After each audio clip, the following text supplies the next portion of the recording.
цьому випуску Ітаума вийшов з неочікуваною заявою. Усик обрав суперника на останній бій у кар'єрі. Хижняк знову вийде на ринг вже в цьому місяці. Апеляція Верховена визнала помилку рефері у бою з Усиком. Друзі, а перед початком підпишіться на канал та поставте, будь ласка, ваш лайк під цим відео. Дякуємо за те, що з нами. Стало відомо, коли відбудеться реванш між Вордлі і Дюбуа. За інформацією видання The Ring, робочою датою є 17 жовтня, і очікується, що арена у Манчестері знову прийматиме боксерів. Однак промоутер Френк Ворен зазначає, що дата та місце проведення ще узгоджуються. Наступного тижня очікується офіційне оголошення. Нагадаємо, на початку травня цього року Даніель переміг Фабіо технічним нокаутом в 11-му раунді, двічі побувавши в нокдауні у першому і третьому раунді. Але тепер Вордлі хоче спробувати поквитатися за цю поразку. Апеляція Верховена визнала помилку рефері у бою з Усиком. Відомий кікбоксер Ріко Верховен пригадав апеляцію, яку його команда подала після поєдинку з українським суперником Олександром Усиком, заявивши, що вважає рішення рефері несправедливим.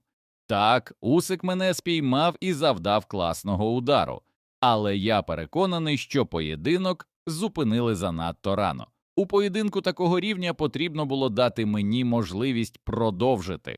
Ми подали апеляцію, і щодо всіх пунктів нашої апеляції нам сказали: «Так, ви маєте рацію, вас зупинили вже після гонгу», – сказав Ріко Верховен. При цьому в офіційному рішенні було повідомлено, що апеляція була відхилена, але Верховен стверджує зворотнє.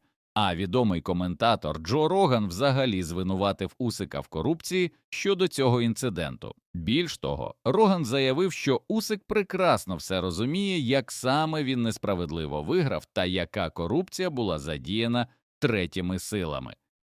Легенда боксу близький до завершення кар'єри. Відомий мексиканський боксер Сауль Альварес визнав, що йому залишилося мало часу до завершення кар'єри.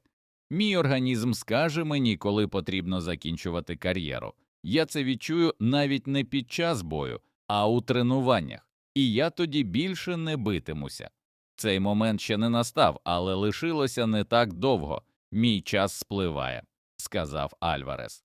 Відзначимо, що 31 жовтня боксер проведе поєдинок проти Крістіана Мбілі за титул WBC середньої ваги. Це може бути один із останніх боїв мексиканця на рингу.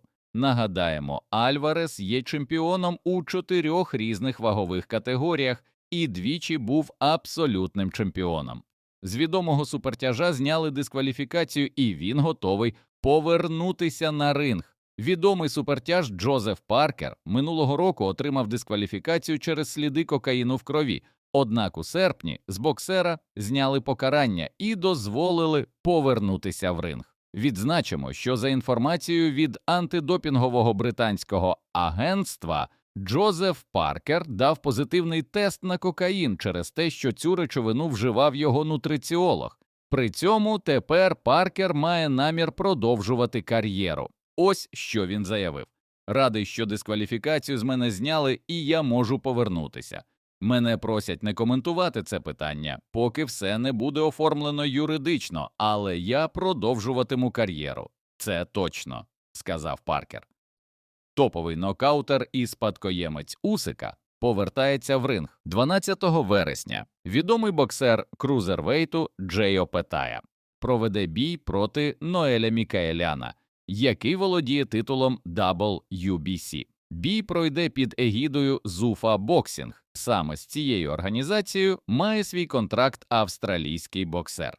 Петая, якого називали спадкоємцем Усика у крузервейті, отримає можливість продовжити свою переможну серію, яка складає 30 перемог у 30 поєдинках. При цьому 23 рази боксер перемагав нокаутом. Раніше також була інформація про бажання Петаї перейти в суперважку вагу і повторити шлях Усика. Хижняк проведе новий бій вже в цьому місяці. Олімпійський чемпіон з боксу Олександр Хижняк проведе бій 22 серпня у Львові. Про це повідомив блогер Макс Діденко. За його словами, бій Хижняка відбудеться на шоу Олександра Усика, а саме Усик 17 Promotions, яке відбудеться саме 22 серпня.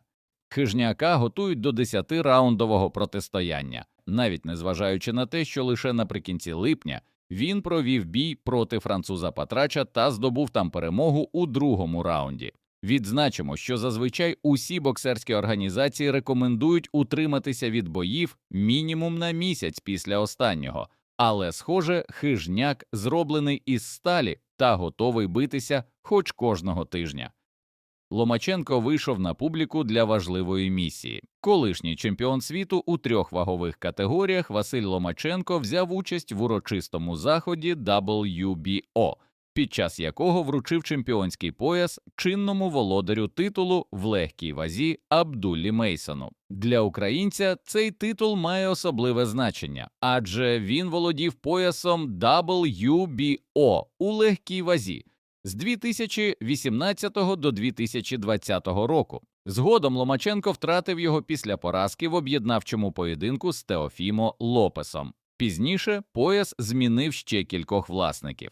Лопес поступився Джорджу Камбососу, той – Девіну Хейні. 3 роки тому Ломаченко мав шанс повернути титул, однак програв Хейні рішенням суддів у близькому поєдинку. Відзначимо, що 22-річний Абдулла Мейсон став чемпіоном світу WBO після перемоги над Семом Ноуксом, а згодом успішно провів перший захист титулу в бою проти Альберта Белла, який вийшов на заміну в останній момент. Мозес Ітаума розкритикував Олександра Усика за вибір суперника на останній бій у кар'єрі. Непереможний британський супертяж Мозес Ітаума розкритикував можливий поєдинок між колишнім абсолютним чемпіоном світу Олександром Усиком та американцем Деонтеєм Вайлдером. Усику не треба цього робити. Хто, чорт забирай, захоче дивитися цей бій? Якщо чесно, він уже досяг усього, чого мав досягти. Тому я нічого не можу сказати. Думаю, він просто хоче заробити гроші, заявив Ітаума. Нагадаємо, що Усик після відмови від чемпіонських поясів веде переговори щодо наступного, ймовірно, останнього бою в кар'єрі.